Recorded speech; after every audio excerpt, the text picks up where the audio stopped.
Let's go.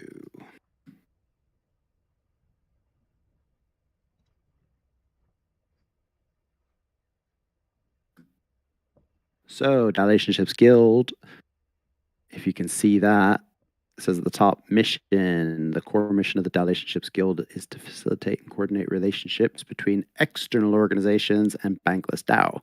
When other guilds in the BDAO need support from external organizations, they come to Daolationships to help understand and navigate the personal connections we have. When other orgs want to establish a connection with BDAO, the Daolationships Guild helps to coordinate those efforts for maximum impact.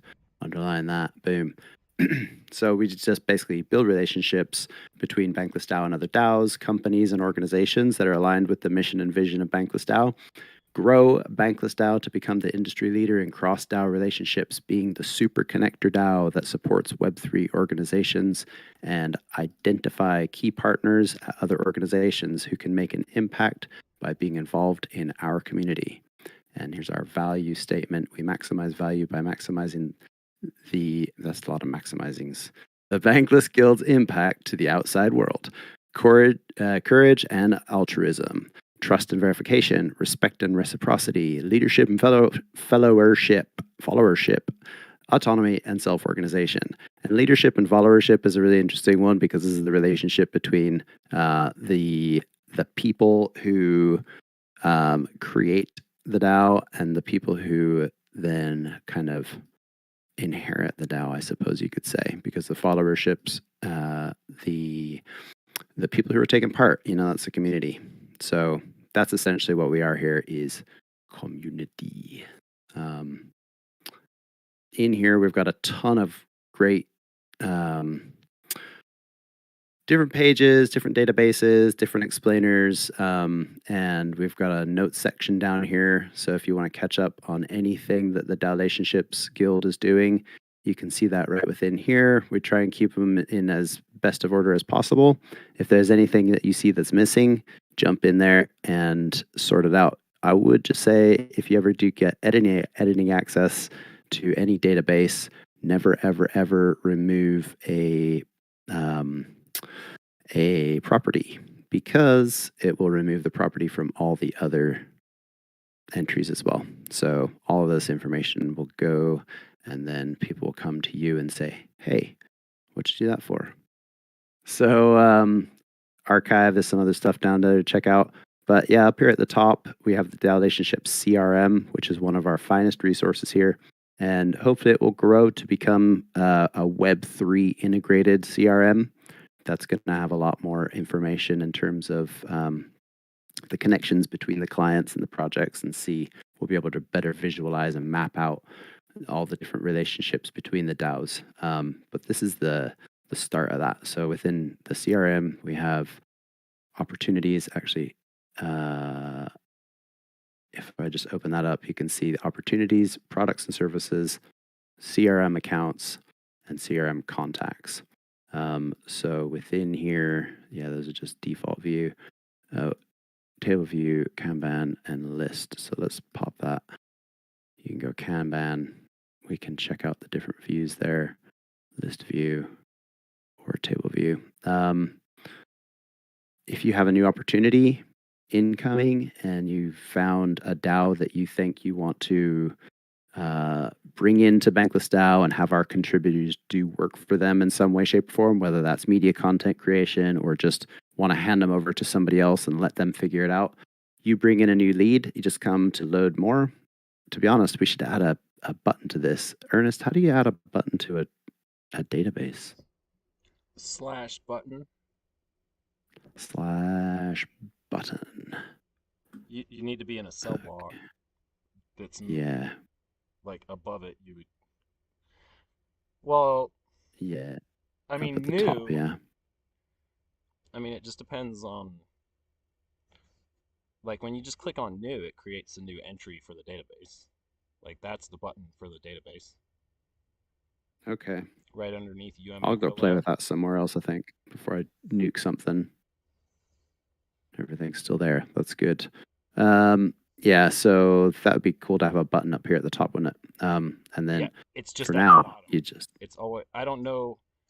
Because the other thing you can do on that bottom row is actually calculate totals of columns like an Excel spreadsheet.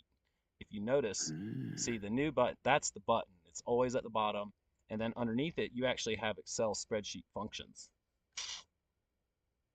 Excellent. which we Okay. don't use Yeah, I very never actually often. noticed that before. But No. that's just another little. Okay, if we calculate all the mental capacity in this entire, I think it would just break the charts. You're usually Some, calculating numbers. yeah, I'm just joking. We're not calculating intelligence here. But we are adding new opportunities to the CRM, and all you got to do there is just open it up and fill in all this information. And we've gone through that before. So, we could maybe do that another night. But yeah, that's basically the CRM stuff. You can dive in and you can see all the things that have been happening. So, like, what are the things that we do around here? We do discovery calls. This Cresco discovery call, somebody went to another DAO and they met somebody who wanted to get in touch with Bankless DAO, and they said, "Hey, I'm a contributor there, and I'll introduce you to Daolationships." So, Tony Stark, as a matter of fact, and so Tony Stark. He introduced Jairus and I to Cresco, and now we're going to have an AMA with those guys. So that's an income stream for the DAO, and the person who brings it. So Tony will get 10% of the incoming on that. And so yeah, that's just one way that you can earn tokens around here.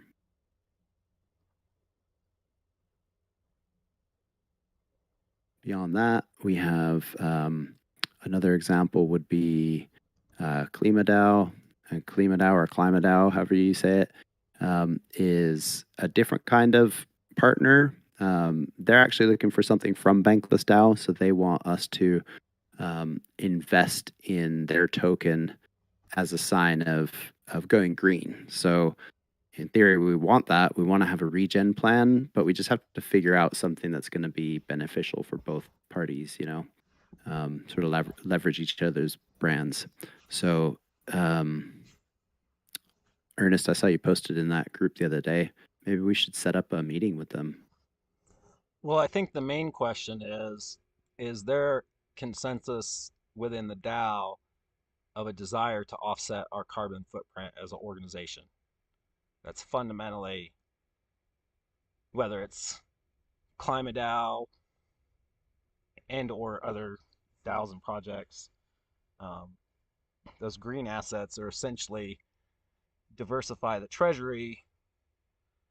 Well, see, this is where it's interesting because like Climate DAO is offering historical carbon offsets to offset our carbon footprint each year as we go that we'd want to buy.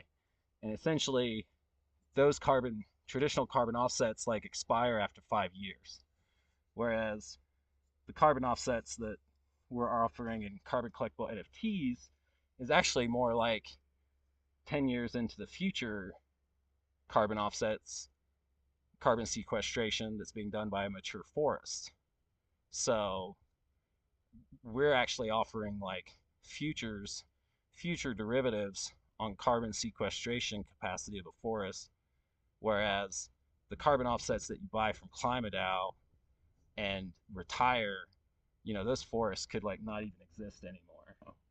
That and that could be carbon offsets that you're buying from Tesla, and not even like right.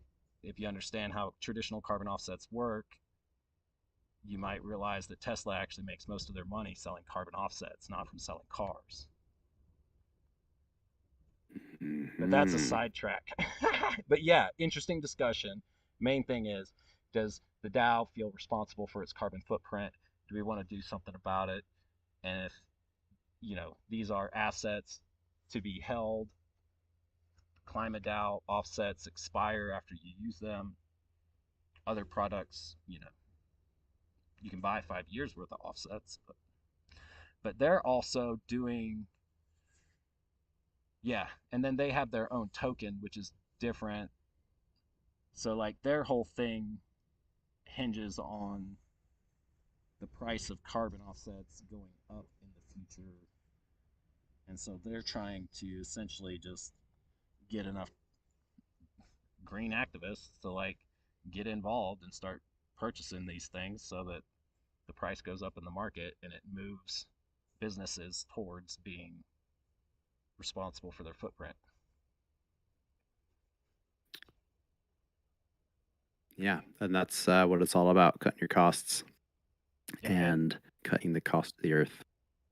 yeah, and this was, I don't know, that survey that we had to fill out, or that we, you could have filled out for the DAO. Their question was like, one of their questions was, do you see, how do you see the DAO being sustainable? And I was like, well, actually, if you're not ecologically sustainable, then you aren't sustainable. So any question about sustainability has to start there, not with can we continue to sustain increased growth in the value of our token. That's not sustainable if it's not ecologically sustainable. So, but you know, there's interest in it, um, and I think it's a worthy discussion to bring up to the DAO because it would be really cool to help, you know, to tell other folks like be part of our DAO because we not only do we do media and collaborate with folks, but we do it in a way that adds to the environment around us, as best we can at this time. In a Web3 manner, even to jump in here, sorry, Ernest, in a Web3 manner, and with a and I was like trying to highlight Carbon Collectibles NFT a few times because they are also helping Bankless Africa, and indeed Bankless as a community by having a work stream where folks can plug in and do work for BDAO at the same time helping BDAO and the Carbon Collectibles initiative. So kind of from this perspective, and I didn't know, like, as well, I don't know about you and I think about what Ernest were now said with the expiration date and stuff like that from there, from the carbon offsets that we could potentially buy from Klima. I wasn't aware of that. And so having this in mind, actually, how do we want to navigate the partnership with them? Because for me, it seems kind of obvious. If I can choose between having carbon collectibles NFTs kind of ownership on a blockchain with with more sustainability, it's easy to choose between those two, right? Well, and I want to be like, I don't think our role is to make a judgment call, but to understand the potential relationship and then help bring that potential relationship to the community to see if there's consensus around it. And if there's consensus around it, right, then maybe there's some questions and we do some more work and deepen the amount of consensus that we have and refine whatever collaboration happens. But if there's no consensus on it, if people are like, no, we do this individually, we're not really interested, um, then it's like, hey, we'll keep the relationship open and see what happens in 3 months, 6 months. It could be a totally different landscape. Um, Marketplaces are looking to bundle green assets, so you know it might make sense, you know, to have more than one. You don't want your eggs in one basket. So the DAO might do something like say, well, we'll do a little bit of our offset, you know, this year with this one thing or these couple things, and then, next year we can decide, okay, that was cool. Do we want to put more bank into it or not? Yeah, having kind of a short and long term approach on offsetting our carbon emissions and partnerships that we build, because what CCNFT is doing with on a community based is long term as well, with Yeah, them having a place here. And yeah, so, yeah, totally aligned with you. and that whole space, just like every other space, is going to look completely different in 3 years. So these Yes, indeed. relationships are super important, even if there's not a like short term clear path, to collaboration. As I long as we mean, what they mhm. No, go ahead. what they could have, because what we could do in the end is bootstrap a work stream of KlimaDAO contributors here within BDAO, kind of, if because if we're doing, for example, a token swap or something like that, and we could have Klima tokens, or I don't know what they're called, to here within our space, I could potentially see like them being here as well, like if we do a partnership, and then CCNFT comes in and helps KlimaDAO transition to Web3, for example, to ownership on the blockchain, where this model of carbon collectibles NFT gets adopted from KlimaDAO, and all of a sudden we have two um, two projects that are working on offsetting carbon emissions. One that it has done it in a traditional, and like right now I'm talking about their roadmap, and I'm most certainly not suitable for doing that, and maybe they don't want to do it, but they, if they think about like transitioning into offsetting carbon collectibles, offsetting carbon emissions with by leveraging blockchain technology and NFTs, after they have entered our space and after kind of we build the relationship with them, Marklaw and you and this whole kind of carbon collectible initiative could collaborate with them on helping them making the transition. Hey Well, I guys, mean, since they're doing. They don't need our help, like for what they're doing. There's opportunities to collaborate.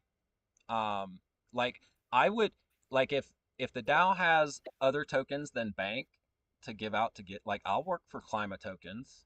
I'm not going to work for just any shitcoin. There has to be consensus within the DAO that this is a valuable token to have in our treasury, and doing a token swap versus taking care of your carbon footprint, two different things. But what would an index co-op um, fund look like with all like green tokens? And then Bankless Consulting begins a consulting service on how to diversify treasuries, and they help other DAOs like just diversify their treasury and take care of their footprint. So I think it's important to remember that we're a service system. So most of the Mm-hmm. collaborations eventually end up either being like reciprocal services or Mm-hmm. um, services that add to the ecosystem just as much as they add to like the individual project. But this is why I'm like trying not to figure out like what the end collaboration is. It's more about like what's their value proposition. What do DAO members want to do? Do we want a token that do we want to do a token swap that reduces sell pressure on Bank?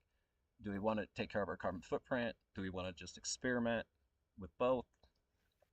But we got to figure out how to ask the DAO, like once we know what can be done, now. yeah, Yeah, and that's it's that's. really Yeah. sorry. Go Go ahead. ahead, Crypto Dad. Oh, sorry. Yeah, so I really agree that supporting reducing the carbon footprint and the by the tokens is different things. But to I would say maybe we can do a temperature check poll for in the BDAO channel.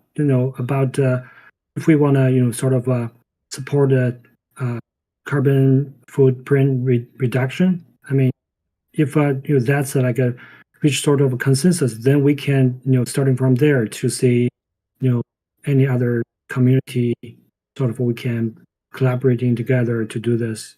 Oh, absolutely. That's exactly the process of where we start. Is first we have to clarify and scope out the basic idea and value propositions for collaboration.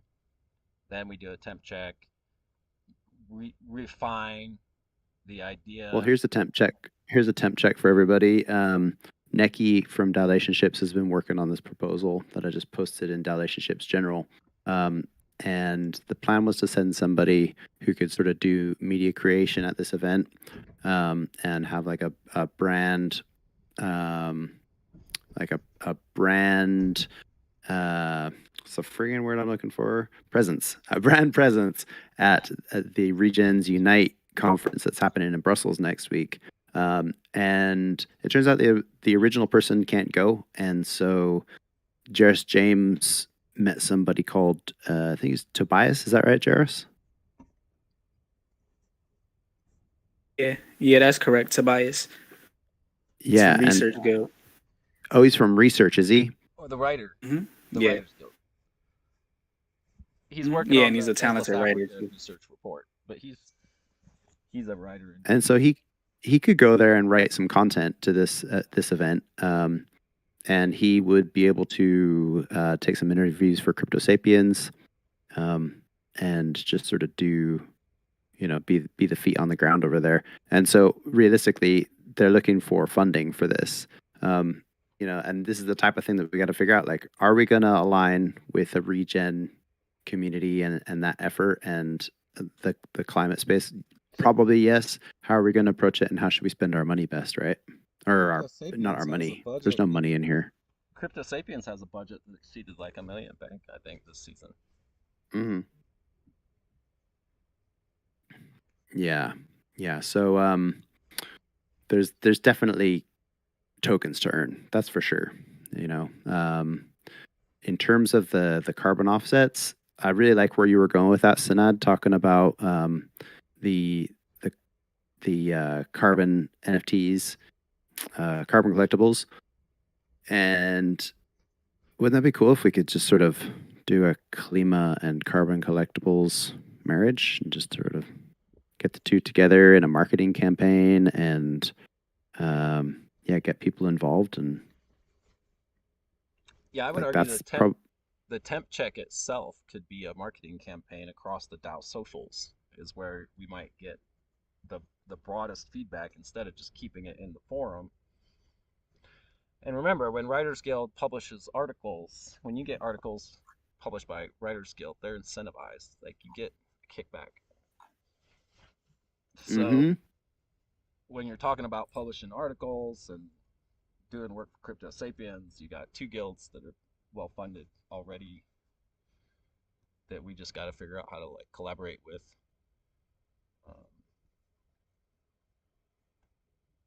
Yeah, I like that idea. Kind of, yeah, like it. And what Ernest has said as well. And I don't know about Education Guild or Bankless Academy, but there's definitely an educational opportunity. But again, I don't want to volunteer, them, but they're both two well-funded organizations in the DAO, talking about, over 2 million bank at their disposal. So I just don't know how to coordinate with them to execute on some things, but they have basic funding for promotional education.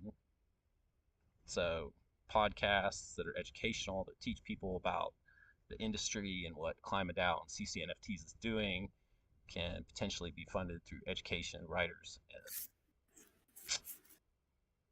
Yeah, is there someone from EduGuild or Bankless Academy involved here in Daolationships? Think Decade. He's one of the admins there. I keep up on their conversations and in the cross promotional group, which is I think ran by Speak Nerd this season. Not anymore. It's Quiet Fox, I think, who got the role for Cross Guild. Yeah, Nerd is going to focus on Bankless Academy. Oh, nice. So there may be, so at least we know who to talk to find out if there's any potential, and Climate DAO does education, right? They create media, they do content, so we shouldn't have to do everything. We just want to coordinate sometimes for some things to probably get done and have some public discussions, just like we do with the AMAs, except since where, it's a discussion about adding value to the bank treasury, we wouldn't necessarily need to charge for something like this. It would just be maybe a more, we got bounties, Mm-hmm. right? We got bounties, so we can bounty out like the writing of the temp check and some initial, like whoever's coordinating with education, whatever, um, marketing guild to get in the DAO socials, so we're not devoid of funding, but I think we should be seeking, on the larger collaboration. The Mm, funding would come from elsewhere, but the initial relationship building, we probably have the funds to do. I like that approach. Makes sense. Because in the end, is that right? Like, if there's education that needs to be done around those carbon around this topic of offsetting carbon footprint and what is it and stuff like that, then Bankless academies actually, they can do this, and this is something they can fund and kind of implement in their operations, right? But we would have to introduce them. And another alpha on this is, so Katrina's actually writing. She's trying to understand and write an article about carbon collectible NFTs. So there might be an opportunity to, um, maybe she'd be interested in adding some information about Climate DAO to that article as well, and talking with them if there was a small bounty for it. Yeah, we can set it up. Is there consensus? Any objections? No. Is this about a marketing campaign for or what exactly is the? I say no. what's the bounty for? Oh no, just tentatively no objections to structuring bounty proposals for somebody to carry out the um, documentation work on On the regen initiative? yeah, if we want to Yeah, basically, yeah, if we 100%. want to start the temp check on a regen initiative or refi initiative, whatever we want to call it, and Yeah. just continue to move forward and um, recruit some talent for the writing of it.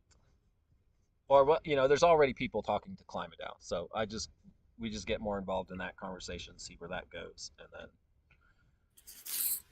if anyone else wants to hop in on that discussion because they want to structure some of this refi initiative, Yeah. it'd be nice to have a stewardish housekeeper.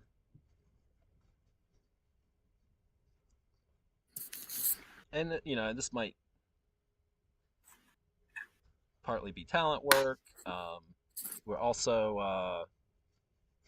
I have to check and see what they actually send us to our Gnosis, but we might have to go to the grants committee to get our coordinate funds for this season if they didn't include it. Shit. But so if we need to ask for more funds for another small project, we can. We got an easy opportunity to add $50K to a coordinate proposal, and or just increase the amount for coordinate in a separate proposal and include the refi initiative as Mm-hmm. So like currently we give 3,000 bank per coordinator. We could say, okay, let's do the refi initiative, give 4,000 bank per coordinator, and now we're asking for 120K instead of 80K for our coordinate.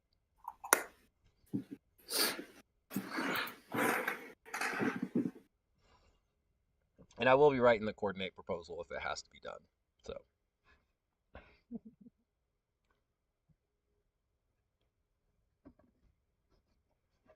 But nice. I did, yeah, it's just a housekeeping. I did reach out to remuneration, and I talked to the governance folks like before they posted the snapshot and stuff. So there's a possibility that it's will be just a clerical error that'll get fixed, but I haven't confirmed it one way or the other yet.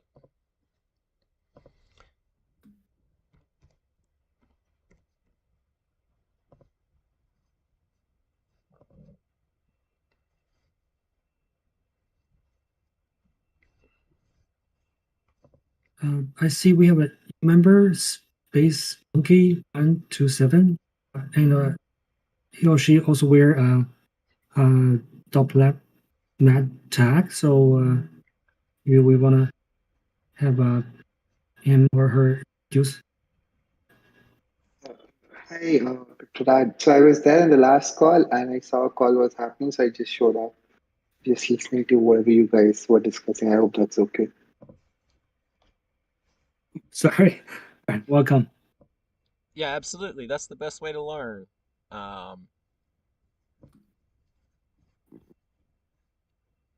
And thank you, NFT Thinker, for going through the CRM. I think that's super helpful because that's kind of the main tool for how we organize things and our relationships with other groups. And I admit myself, I do need to get into it and learn how to use it.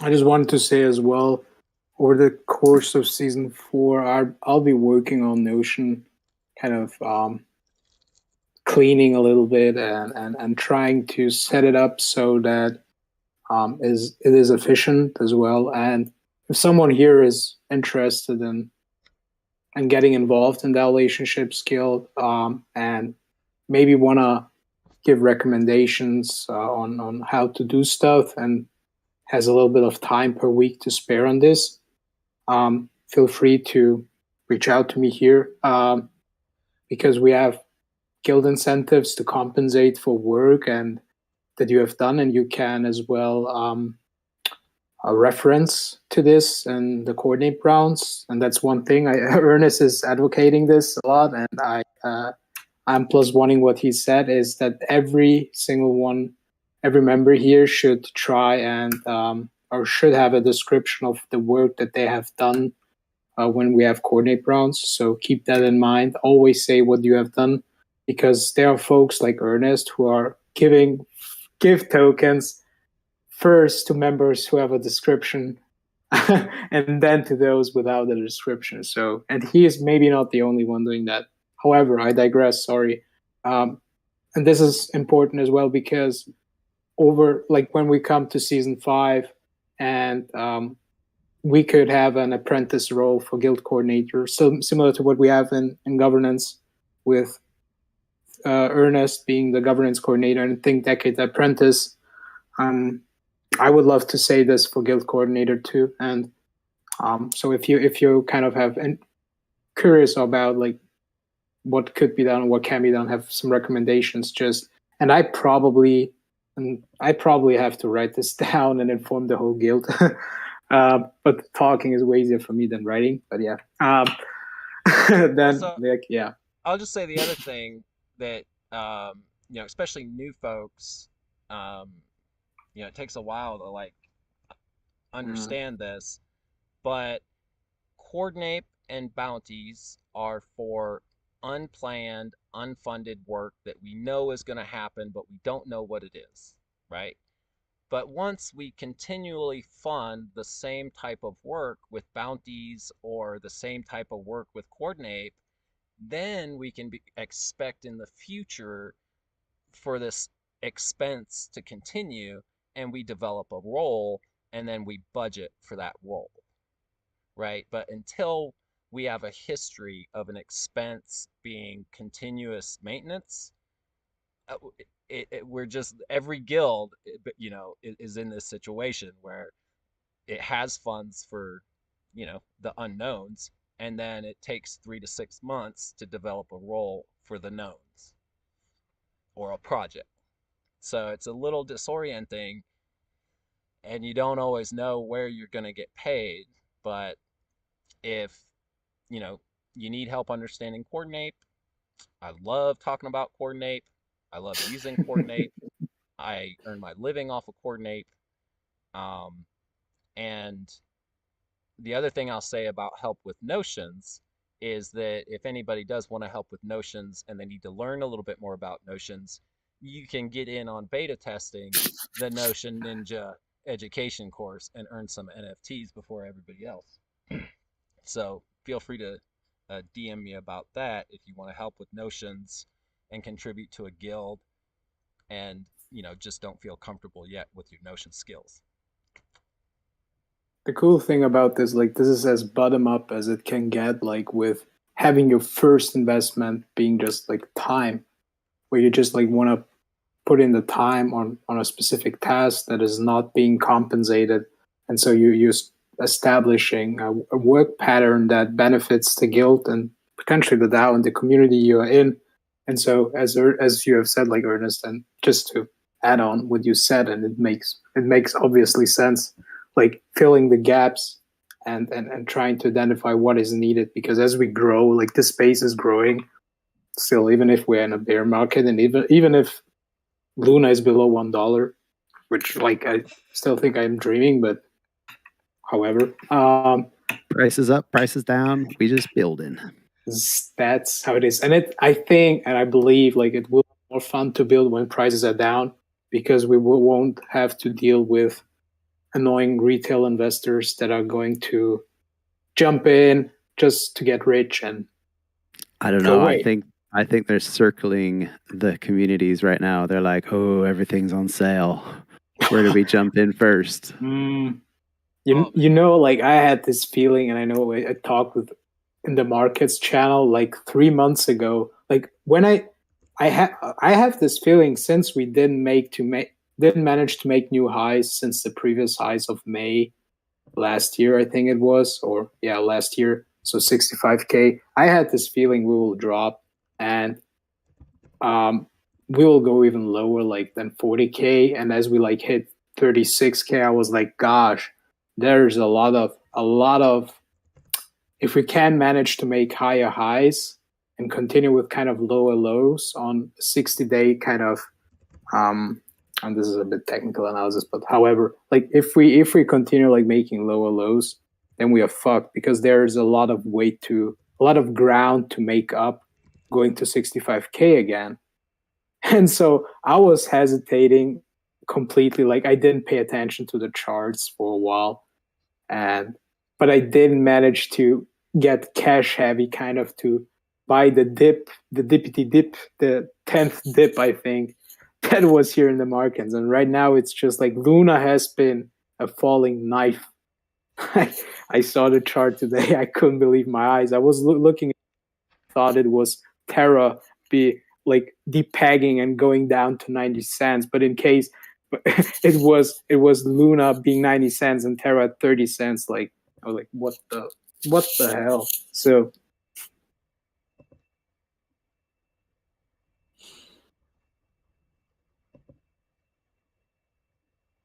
yeah, my condolences. I've spelled that so wrong, and I'm sorry to everyone who has been invested in Luna. I refuse to go on Reddit and read all those stories that I'm continually hearing from folks here in the community. So yeah, hope you're not. Hope it was a risky investment with an allocation lower than 5%. Yeah, I saw what was happening yesterday, but to be honest, I didn't even look at the markets today, and I am gobsmacked. What? $1.40?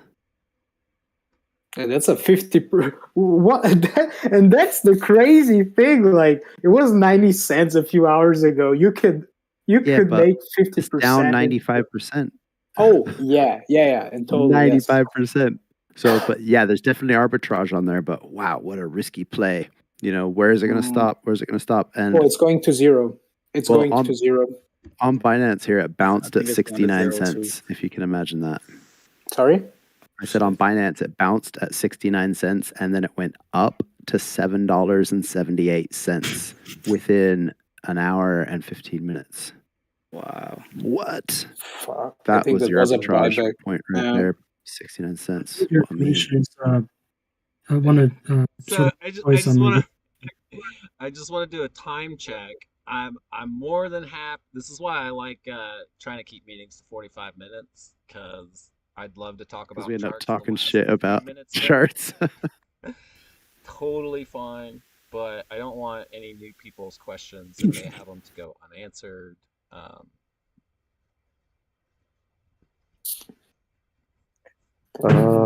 I was about the Notion thing. Sorry, my microphone was broken. I would most likely.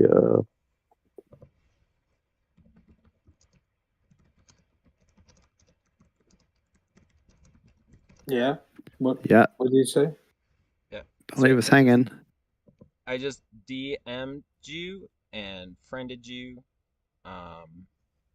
So yeah, I will get you some Notion information, and if you're already kind of familiar with Notions, just reach out to Sanad or NF Thinker if you're interested in this CRM.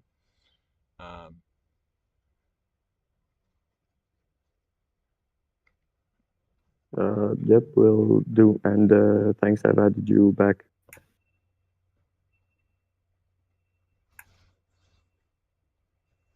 Welcome to the DAO, sir. So yeah, this has been a very good conversation. We were just getting into the good stuff, and then Ernest had to pull us back into reality. But I see some charts. Luna will hit $1 before UST. Oh my god! Right about that. Oh jeez. But yeah, it's just, you know. I tried to create a self-study course, and I still have the basic framework, like to teach people portfolio management. And the fact remains, like when the stock market goes down, like when the dollar goes up percentage points and Apple drops 5%, like your shit, your low market cap coin is gonna drop 10 times that. It's going to drop 40% when Apple drops 4%. This is why stable coins are more stable usually than other cryptos. And Bitcoin is still 40% of all cryptos. Ethereum is 20% of all cryptos, and Bitcoin and Ethereum do what Apple and QQQ and Nasdaq do.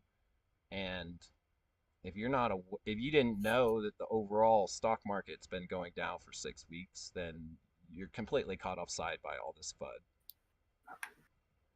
And some disasters that's not FUD, but the FUD part of it, right? That Luna will never recover or whatever. Like you can break a peg, but they still got a token, and their Luna token is on sale. And they know it, and they're going to keep producing FUD to make the price go down so that as a retail investor, you sell at historic lows, relatively speaking. It's short. But keep in mind that, sorry, just to jump in here as well, that they have at some point, the stablecoin has to go to zero, and they have to depeg completely to start pegging again and driving the price up. Because to bring UST back to $1, they have to issue new Luna and increase the supply. And so Luna will get hyperinflated at some point. And this brings the price down of Luna, but the price of UST back up to somewhere near 1. So keep that in mind before aping into Luna right now and thinking it's on sale, because it is kind of where it has been, but right now it's still kind of like a catching falling knife, because it's still falling. Though on the 1 month chart, I don't want to know how it looks like, so, or even 1 week. Well, until you have 1 Bitcoin, until you have 32 Ethereum, you shouldn't even be you shouldn't have enough in another coin to worry about it going to zero. If you're worried about your coin going to zero, that's because you don't have enough Bitcoin and Ethereum. May I ask why 32 Ethereum? because that's the club that you can run a node, and that's 90 Okay. grand. Yeah. And that at 3,000 per Ethereum, that's like 90 grand. And you know, your Bitcoin, one Bitcoin, you're sitting at 40 to 60, you know. So like, you know, until you have what, you know, everything else is more volatile than Bitcoin and Ethereum. Bitcoin and Ethereum is where you store your value long term. They're not going to 10, 20x anymore, 100x. But if you feel like you just lost a bunch of money since December, you know, that's because you don't have enough Bitcoin and Ethereum. And you Yeah, I don't. would definitely agree with that, Ernest, because I'm pretty well diversified across a load of tokens. And I believe in, you know, I believe in most of them. Some of them are just aped into because of the narrative or whatever it was. But I've decided to hold on to them and see what happens because you never know. But yeah, if I was fully in Ethereum right now, I wouldn't feel too bad because Ethereum, I mean, just looking at the charts, it has a lot of ground to catch up on to make the flippening happen. Yep. And you know, we're still above $2,000, which is we haven't dipped down below $2,000 except for, you know, what was that? Just no, not even. Hasn't been below 2,000 since 2001 back in the summertime. So yeah, it does. On the other hand, it does have a long way to go down. It depends on where all the main liquidity is coming from, because it's a deflationary asset.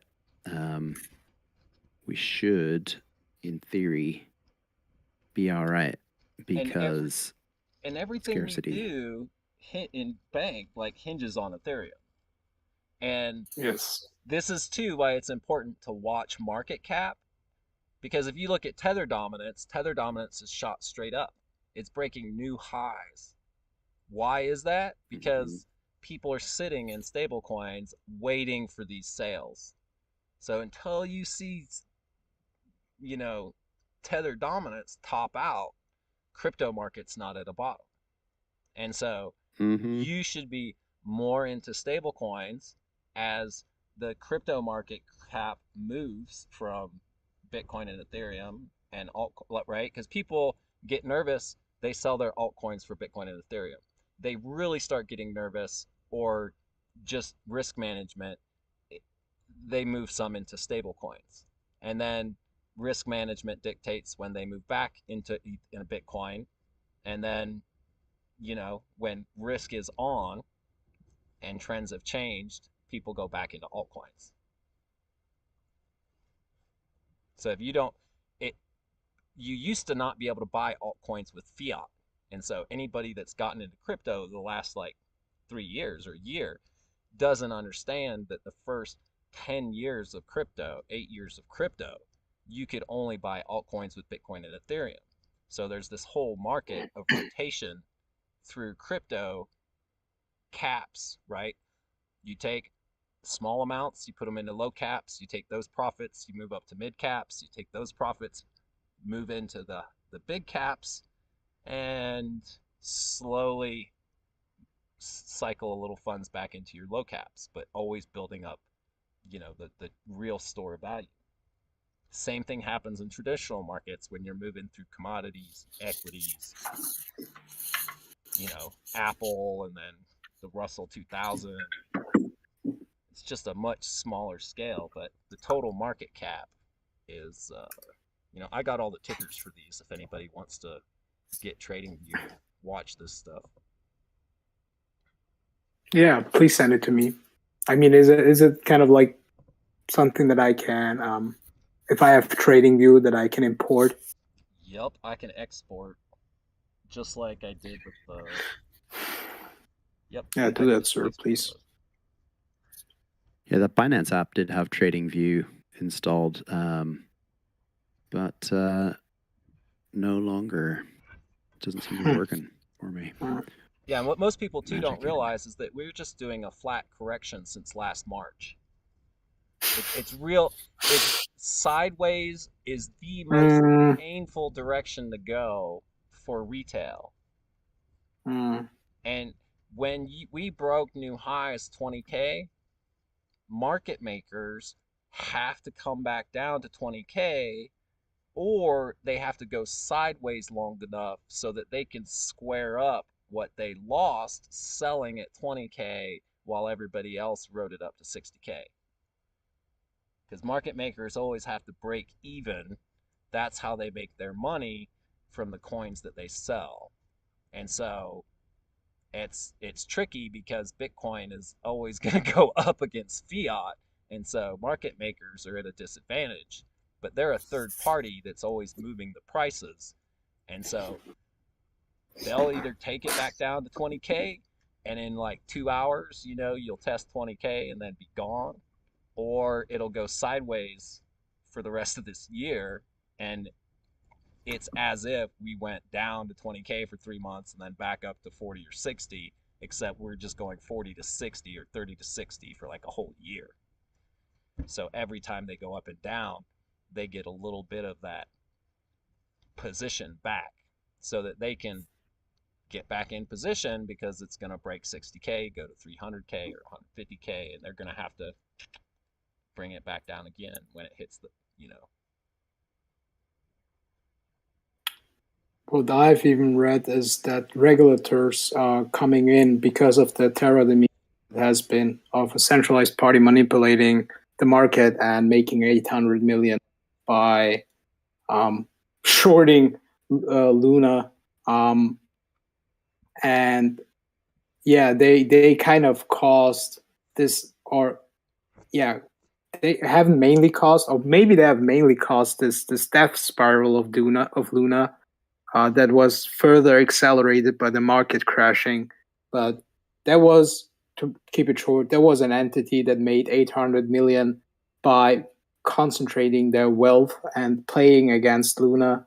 And now regulators are coming in and try kind of to, do a crackdown on crypto again. Right? It's working class people can't be whales in this business. That's why TradeFi, you only trade 6 hours a day. They don't want you, they don't want whales losing their money while they're sleeping and at their little resorts on vacation and their golf courses. Right? So regulation is going to continually come in to try to protect traditional finance and traditional investment companies that own, over 50% of the commercial assets on this planet. Correct. Yeah, if you don't know, 7 transnational investment companies own like 60% of all commercial assets on this planet. Like BlackRock being the biggest. Fidelity the next. Right? Any more? And I think just Fidelity. Yeah, BlackRock's essentially now the U.S. government's like, that's this. They just here, BlackRock, you take care of it for us. And then there are others which are normally unnamed. But yeah, you will often see their vans around doing But shady these people, jobs. these corporations will jump on fiat once there's enough trust, like in blockchain, right? You're just going to have BlackRock running their own personal private blockchain on the back end and still charging a premium to all the unaware. Yeah, they probably do already. I mean, if you think about it, stable coins, it's going to be a private game. We're not invited to the CBDCs of the world. Like the US is going to have their own thing on lockdown, and they're going to be able to track all the spending. They're going to be able to track everything. So it's really just what system you can get involved in. And the beauty of cryptocurrency is that it's ownership. Like nobody can take that away. The government can't come and say, haha, it's all ours. They can attack it, and they can try and seize it in ways that would be either forceful or manipulative.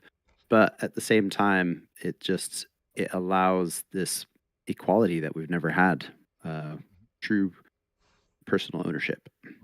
Want to get some nightmares, NF, and the rest here? Watch the video I've just linked in RG General chat, where kind of an introduction to blockchain technology, like to CBDCs and crypto, and kind of what is actually the difference between blockchain a distributed ledger and a distributed database, kind of central database, and all of those like companies call their CBDCs kind of using blockchain technology, where blockchain technology doesn't like just because you're framing it as blockchain technology doesn't mean it's a cryptocurrency equivalent, because there is a single point of failure.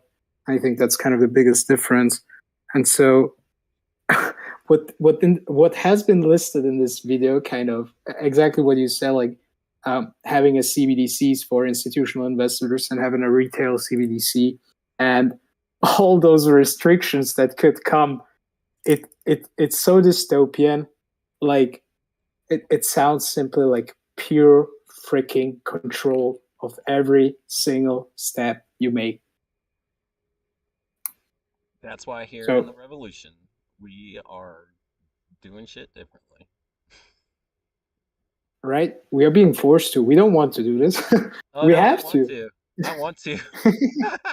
I'm happy to be No. forced to doing it. I like it better. Right? Yeah. No, totally. Well, thanks everybody. Yeah, thank you, everybody.